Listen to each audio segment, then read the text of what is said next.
Assalamualaikum warahmatullahi wabarakatuh. Kita akan membahas surah As-Saffat ayat 62 sampai 65. A'udzu billahi minasyaitonir rajim. Bismillahirrahmanirrahim. Adzalika khairun nuzulan am syajarataz zaqqum inna ja'alnaha fitnatan lidh-dhalimin innaha syajaratun takhruju fi aslil jahim tal'uha ka'annahu ru'usus syayatin. Makanan surga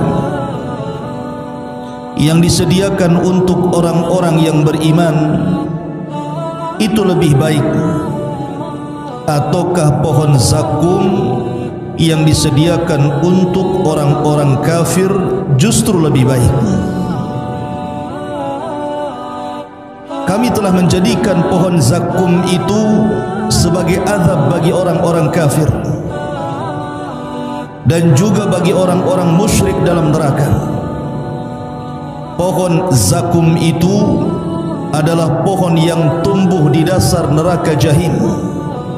Buahnya seperti kepala syaitan yang sangat menyeramkan. Surah As-Saffat ayat 62 sampai 65 ini ketika turun menjelaskan tentang bagaimana ngerinya penduduk neraka karena disediakan makanan berupa buah zakum.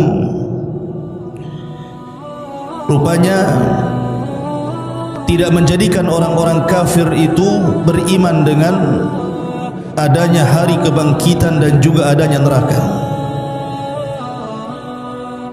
Ketika Nabi SAW di Isra Mi'rajkan oleh Allah, kemudian diperlihatkan neraka. Kalau Rasul ketika Isra Mi'raj masuk ke dalam surga, bahkan melihat istana Umar bin Khattab radhiyallahu an dan bidadari yang disediakannya. Tetapi ketika diarahkan ke neraka, Rasul tidak masuk. Karena Rasul kalau sampai masuk neraka, melihat neraka bisa terbakar. Maka Rasul hanya diperlihatkan dari kejauhan. Lah salah satu yang diperlihatkan kepada Nabi SAW adalah syajarataz zaqqum. Ada satu pohon, dan pohon itu tumbuh di atas neraka jahim. Itulah yang berbuah pohon itu yang disebut dengan zakum. Ketika Nabi SAW menyampaikan tentang sifat pohon zakum dan buah zakum, di mana ini makanan penuh neraka, orang-orang musyrik istihza, mengolok-olok. Bahkan diriwayatkan Abu Jahal yang disabdakan Nabi SAW, Fir'aunnya umat ini, tiba-tiba kemudian mengumpulkan orang-orang musyrik dan mengatakan, inna Muhammadan yu'idukum bin narin tahrukul hijarata thumma yaj'am annahu tambutu fiha syajarah. Lihat, si Muhammad itu sedang menakut-nakuti kalian, katanya, dengan neraka yang akan membakar pohon-pohon. Tiba-tiba dia menyangka bahwa di atas neraka itu tumbuh sebuah pohon yang disebut dengan zakum. Mereka kemudian menggunakan logika. Kalau ada api kemudian disodorkan kayu, pasti kayu itu terbakar. Bagaimana mungkin kayu yang disodorkan kepada api langsung terbakar, tiba-tiba ada pohon yang tumbuh di atas api? Apa enggak terbakar pohon itu maksudnya? Makanya Allah Subhanahu wa taala mengatakan, inna ja'alnaha fitnatan lidh-dhalimin. Kami jadikan cerita tentang syajaratuz zaqqum itu fitnah, ujian bagi orang-orang zalim. Mana mungkin ada pohon tumbuh di atas neraka, sementara neraka itu berupa api dan bisa membakar kayu bakar. Akhirnya kemudian Abu Jahal mengatakan kepada jariyahnya, kepada pembantu perempuannya, dan mengatakan, tahukah engkau apa itu zakum? Zakum, kata Abu Jahal, adalah at-tamr waz-zabib. Dia adalah kurma dan roti. Itulah zakum, katanya. Akhirnya kemudian Abu Jahal mengatakan, kembalikan zakum kepadaku, katanya. Kemudian Abu Lahab pun, Abu Jahal pun istihza, mengolok-olok tentang syajarataz zakum. Kalaulah nanti Allah berikan syajarataz zakum, ku makan, karena zakum adalah kurma dan juga roti, katanya. Kurang ajar enggak? Kurang ajar Abu Jahal ini. Hanya karena logika bahwa tidak mungkin pohon tumbuh di atas api, dia lupa bahwa innallaha ala kulli syai'in qadir. Allah itu atas segala sesuatu maha mampu. Ma'asyiral muslimin yang dimuliakan Allah Subhanahu wa taala, cerita tentang makanan dan minuman penduduk neraka. Pertama, cerita tentang zakum, dan itu difirmankan di banyak ayat dalam Al-Quran. Salah satunya suratul Dukhan ayat 43-46, inna syajarataz zakum ta'amul athim kal muhli yaghli fil butuni kaghalyil hamim. Sesungguhnya pohon zakum itu adalah makanan bagi orang-orang yang berbuat dosa. Rasanya seperti lelehan logam yang mendidih di dalam perut manusia, seperti air mendidih yang sangat panas dan bisa membakar. Kalau antum melihat YouTube, antum klik saja pohon zakum, maka kemudian akan muncul gambar-gambar tentang buah zakum. Bahkan saya pernah melihat ada orang yang kemudian mengupload, inilah pohon zakum yang kelak akan dimakan oleh penduduk neraka, hidup di utara Saudi. Jadi ujungnya memang kayak tengkorak tuh. Itu bisa lihatlah di Google tuh. Pertanyaannya, apakah memang buah zakum itu ada di dunia? Maka kita katakan bahwa mustahil pohon zakum itu ada di dunia. Dalilnya apa? Dalilnya sabda Nabi sallallahu alaihi wasallam, "Lau anna qitratan minaz zakum qutirat fi biharid dunya la afsadat ala ahli dunya ma'ayishahum fa kaifa biman yakunu ta'amuhu." Kata Rasul, kalaulah saja setetes dari zakum itu menetes di lautan bumi ini, niscaya akan menimbulkan kerusakan terhadap kehidupan penduduk manusia di dunia. Dari sini menunjukkan bahwa tidak mungkin ada pohon zakum itu di dunia. Karena kalau seandainya ada, rusak kehidupan semua manusia. Berarti itu namanya zakum-zakuman namanya, bukan zakum beneran. Ya, tidak ada pohon zakum di dunia ini. Makanya Allah Subhanahu wa taala dalam ayat ini mentasbih sesuatu yang majhul, tidak diketahui, dengan sesuatu yang tidak diketahui juga.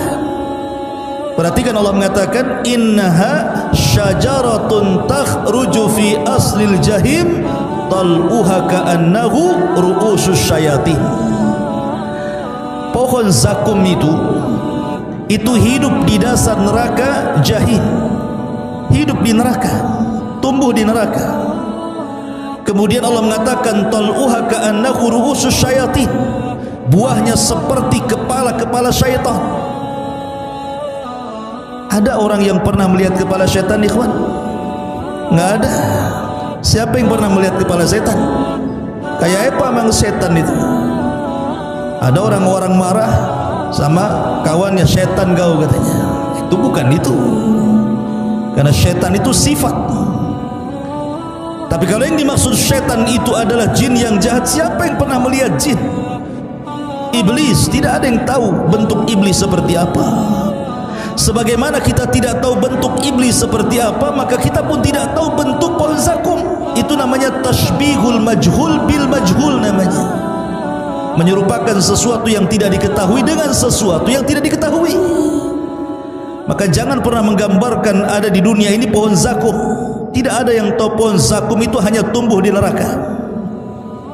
Tidak ada di dunia.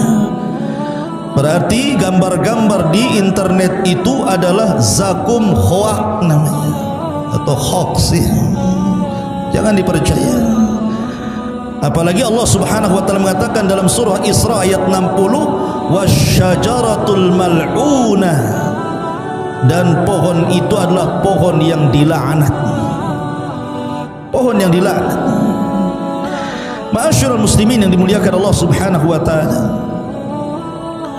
Ini makanan yang disebutkan di dalam Al-Qur'an. Yang pertama adalah pohon zakum, pohon terlaknat, tumbuh di dasar neraka, memiliki duri, sekali makan hancur semua tenggorokannya. Makanya Allah mengatakan la yusminu minhu wa la yusminu wa la yughni min ju', tidak mengenyangkan sama sekali, tidak menjadikan dia gemuk dan tidak mengenyangkan sama sekali. Yang ada belum sampai ke perut, leher sudah hancur, tenggorokan sudah hancur. Itulah pohon zakum. Yang kedua, makanan penduduk neraka itu namanya dhari'. Dan itu disebutkan di dalam surah Al-Ghashiyah ayat 7 ayat 6 sampai 7. Laisa lahum ta'amun illa min dhari', la yusmin wa la yughni min ju'. Mereka tidak memperoleh makanan selain dari dhari', tidak menggemukkan dan tidak pula menghilangkan lapar. Apa itu dhari'? Ada yang mengatakan bahwa dhari' itu sejenis tumbuhan yang berduri. Kalau pohon duri di Hijaz, Hijaz itu Mekah Madinah, ada pohon yang berduri, orang-orang menyebutnya dhari'. Nah, penduduk Hijaz mengatakan bahwa itu disebut dhari' dan itu beracun. Buah dhari' itu kalau dimakan beracun, sekali makan mati. Racunnya sangat mematikan. Bahkan tidak ada manusia yang mendekati pohon dhari' itu di Hijaz sana. Karena memang kalau seandainya termakan daunnya atau buahnya, itu langsung mati. Racunnya sangat ganas.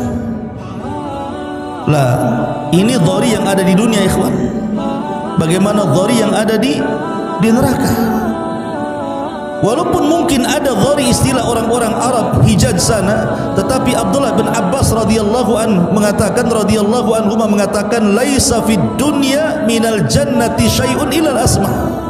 Kata Abdullah bin Abbas radhiyallahu anhuma, perbedaan kesamaan di sorga dengan di dunia itu hanya sekedar nama saja, tetapi hakikatnya berbeda. Di dunia mungkin ada dhari', tetapi di sorga ada dhari', sama nama dhari', tapi tentu akan berbeda hakikatnya.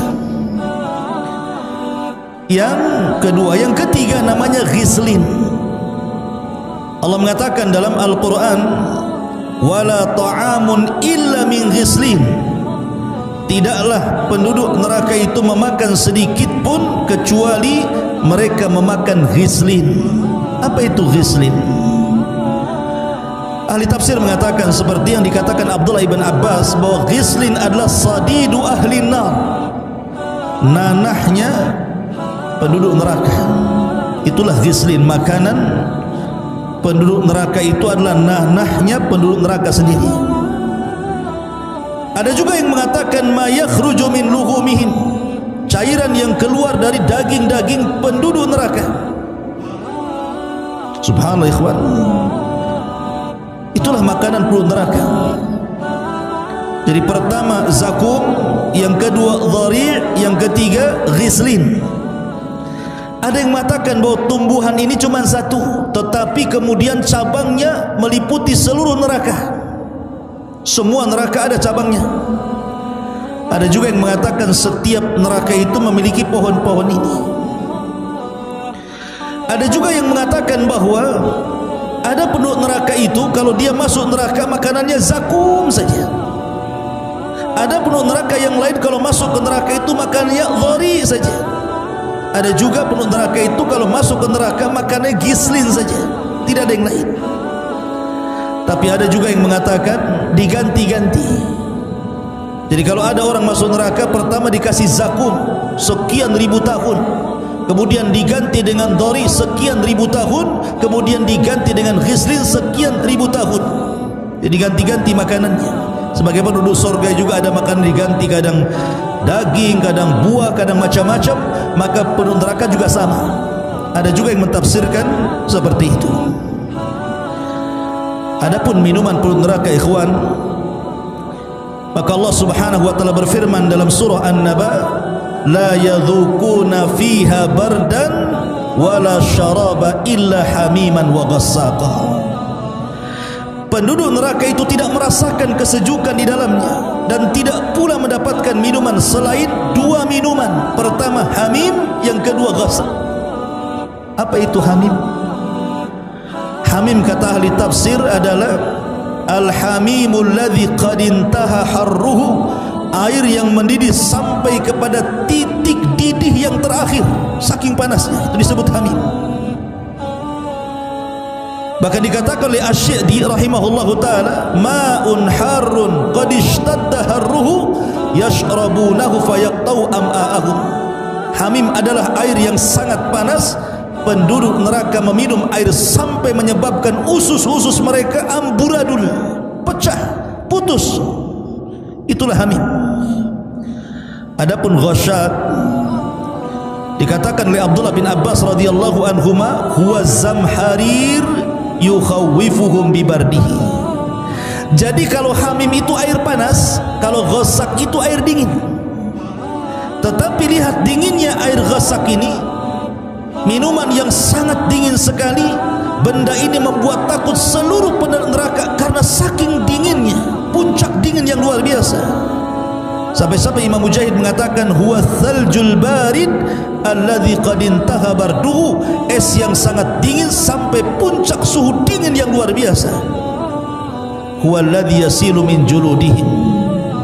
Ghassaq adalah cairan yang keluar dari kulit-kulit penduduk neraka.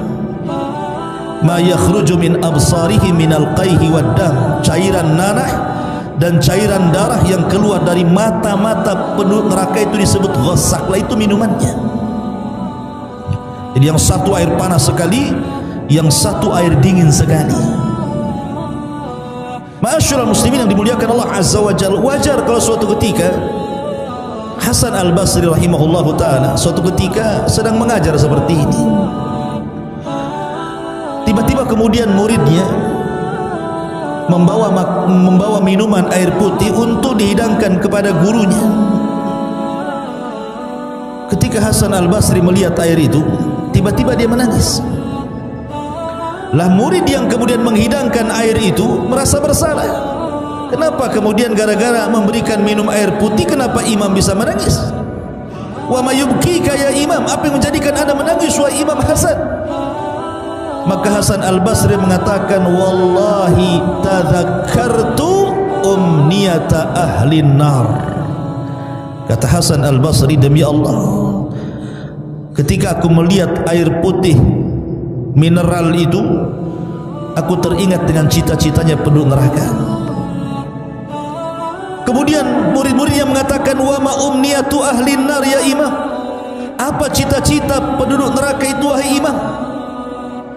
Maka Hasan Al-Basri membacakan ayat dalam Al-Quran, wa nada ashabun nari ashabal jannah an afidu alaina minal ma' au mimma razaqakumullah.